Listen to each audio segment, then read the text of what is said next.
I'd like to open this public hearing. Before this public hearing was opened, I had the court reporter mark as hearing officers exhibit number 1, the notice of public hearing, indicating that this public hearing would be held today, August 31st, 2022 at 9:30 a.m. at the Town of East Fishkill Town Hall, where we are now located. It is approximately 9:31 this morning, and I had marked this hearing officer's exhibit number 2 in evidence the affidavit of Linda Tutt indicating that the notice of public hearing was published in the Poughkeepsie Journal on August 16th, 2022. I had marked this hearing officer's exhibit number 3 in evidence the affidavit of Jenna L. Jones indicating that a true copy of this notice of public hearing was served upon the Honorable Nicholas D'Alessandro, Supervisor of the Town of East Fishkill, upon Dr. Dwight Bonk, Superintendent of Schools of the Wappinger Central School District, and upon the Honorable Marcus J. Molinaro, Dutchess County Executive. I had marked as hearing officer's exhibit number 4 in evidence the August 16th, 2022 letter of Timothy Dean, Chairman of the Dutchess County Industrial Development Agency, authorizing me, Donald Capolino, to conduct this public hearing on behalf of the IDA Board. I will now open this public hearing. The applicant have anything to say to begin this public hearing? Sure, I can just give a brief overview of the project. Ryan, if you can stand at the podium, please. Everyone please speak at the microphone. So my name is Ryan Kelly from Blue Water Property Group and the developer on this project. So just to give a brief overview, the name of this project is the Hudson Valley Logistics Center, and it's a planned 540,000 square foot warehouse located at 500 South Drive in East Fishkill. So the history of this site is it was formerly a part of the IBM West Campus, and then there was a plan to build a sports dome on the site. They started construction, and there's currently foundation still in place, but that project did not go through. Blue Water has purchased the site with the plans to build this warehouse. Blue Water has purchased this site with the plans to build this 540,000 square foot warehouse.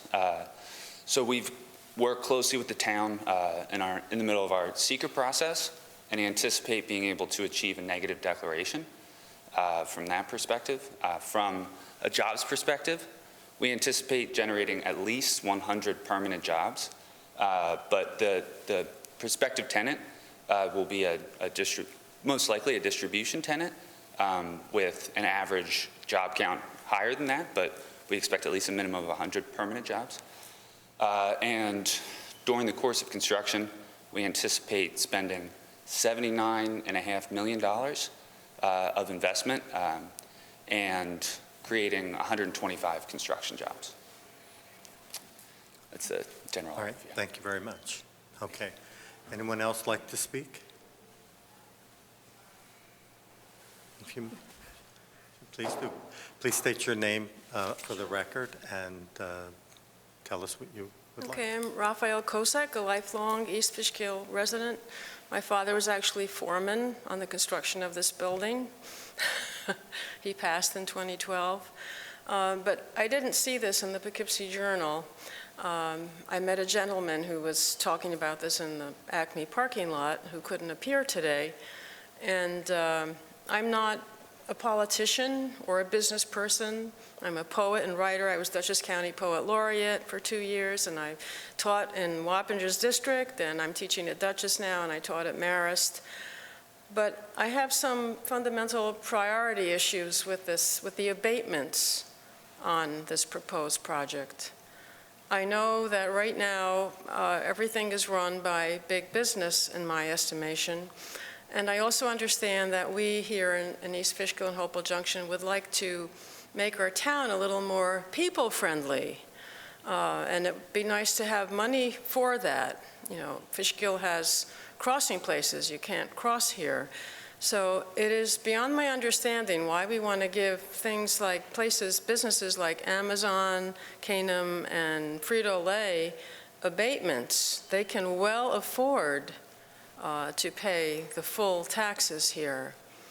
And again, I'm not a business person, I'm a poet, I'm as far away from that as can be, but I take great exception to that. And I know for a fact that the jobs that will be, maybe not the construction jobs, but the people who are going to be working in these warehouses are not going to be able to afford rents or home taxes in our area, because that's not the kind of salaries that will be generated. And I have a real issue with the rich getting richer and the poor getting poorer, which has really happened now in the world, in our country. So I take exception to the abatements. Well, thank you for your So comments. stated. Thank you. With these, all of these, there's a transcript being made of this meeting, and everything will be shared with the board prior to their taking any action. So anyone else have anything they would like to?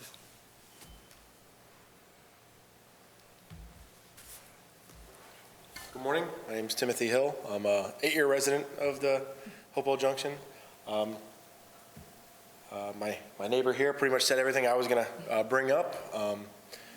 There are a lot of concerns with, with Amazon, Frito-Lay, CANAM. I know we want to invest in that property that was vacated when IBM left. But like you said, the hit on the infrastructure down there and the logistics, having right next to our high school. I know they're putting in one roundabout to try and alleviate, but there's a lot of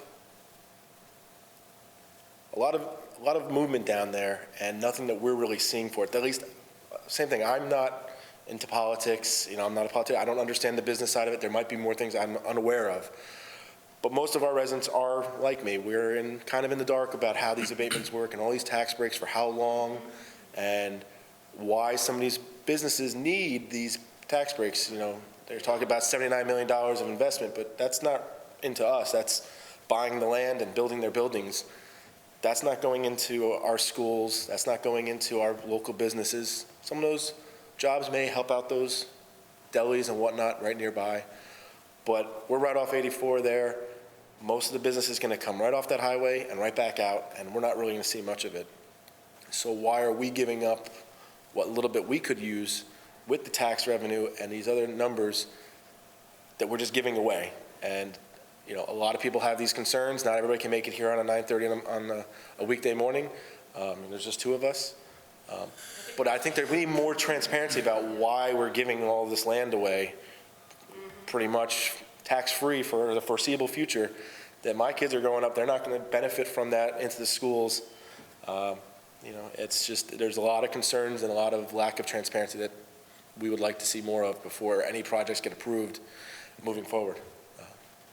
All right. No knock to yourself personally, you're a businessman, but these are questions we have, and we would like to have more information brought to us. Okay. Thank you very much. Thank you for your comments. Does anyone else like to make any comments? Yes, Nick D'Alessandro, Town Supervisor, East Fishkill. I'd just like to comment that the town board and myself look to lure these type of businesses to the East and West Campus to fulfill a need. The West Campus was fallow for many, many years. This site, I believe, over 20 years. And just to give a little history on what the taxes will be paid and what were paid there, just keep in mind there's nothing given away here. There's no extra or free property given or taxes that we're losing. We're actually gaining. This current property, which was the former Hopewell Sports Dome, paid a total of $147,000 in taxes. Town, county, school taxes. With the pilot agreement that's proposed for this project, we're looking at a total payment of the first year with their largest abatement of $716,000 in total taxes. So that's about a little less than $600,000 in new taxes that are going to be generated just at year 1.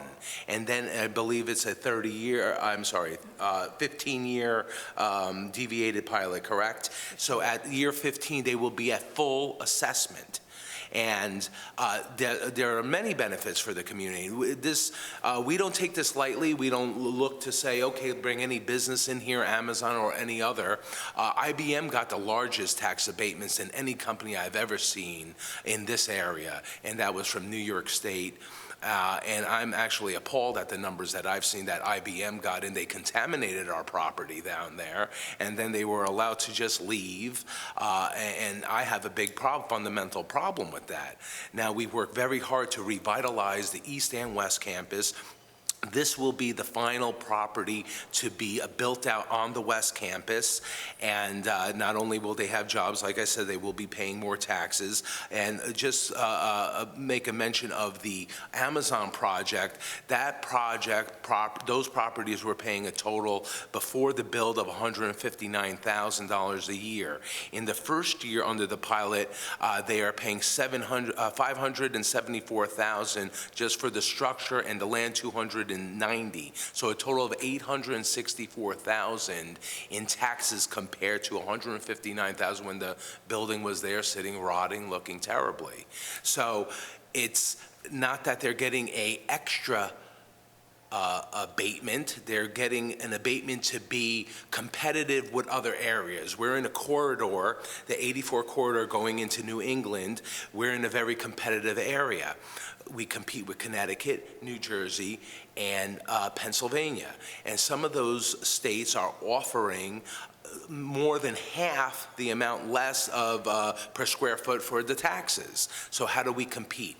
The IDA comes up with a program asking if they would make sure they guarantee jobs, guarantee a minimum of an investment, and what is the derivative for the taxpayers. And there are many different derivatives, right? You have some people will live here, some people won't, obviously, like the lady mentioned. It is expensive to live here. Some people won't, but they will be shopping here, they will be spending some money here, and they will be paying taxes on their jobs, and the site will be flourishing.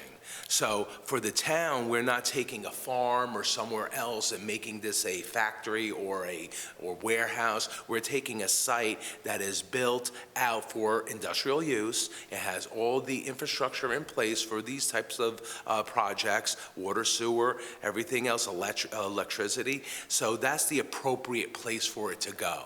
I'd rather see that property be rebuilt and used to its maximum potential than to sit there fallow and become a brownfield, and it's not a benefit to the community. So in my humble opinion, in the town boards and why we move forward with these projects, it is a big benefit for the community. It's a huge benefit for the school district because there's not one child going to be living at any of these projects, and the bulk of the taxes are going to the school district, which, as everybody knows, 77.9% of our taxes go to the school district.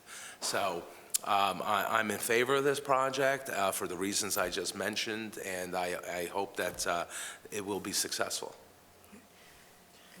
All right, thank you very much. Anyone else? I just want to add one thing. To just add to Supervisor D'Alessandro is that the pilot does not include special districts. So fire district, water district, lighting districts pay their full assessed value. Library. So the library, so they will be getting the full assessed value on the property and not the abated tax. If you have to speak. Just want to follow up that you had a lot of numbers and a lot of things that were perfectly responsive to me. I personally, maybe I didn't look hard enough. I didn't see that anywhere. If stuff like that could be compared, like you get a lot of information of the negatives of it, but if there's positives out there, maybe a little more informative than just a hearing, like, hey, this is some information if you want to come to the hearing. So I could have read up on that and known these numbers beforehand and compared and learned before just a hearing. That type of information would be great to have so that people aren't, out in the socials going back and forth and, condemning something before we know all the numbers. So if that information can be made available so I can learn more about it, and for future projects, I'll have a better understanding I would appreciate that. Yeah, Absolutely. Just want to say, since you seem to have everything, boom, Yeah, right, ready to go. So- I usually, at the beginning of the town board meetings, when projects are coming forward, every town board meeting, I give a long review of what I've been doing and what some of these projects are, and I usually mention those then, but we can have the information provided more readily on our websites and such. That'd be great, especially if you're hoping for more development on the other campuses and stuff, that'd be great to have. Absolutely. So, Yeah, thank you, sir. And then to respond to that, on the IDA, we have all this information on the IDA website. It's for all the projects that go on in Dutchess County. I think also in the public hearing notice, if you wanted a copy of the application, which also has all the numbers that Supervisor D'Alessandro stated, you just contact our office and we are happy to provide you a copy of Very well. applications. So, learning something new every day. Thank you. yes, yes. Oh, okay. Okay, if no one else has anything to say, I will now close this public hearing, and thank you very much for your comments. Thank you. Thanks, everyone. Appreciate it.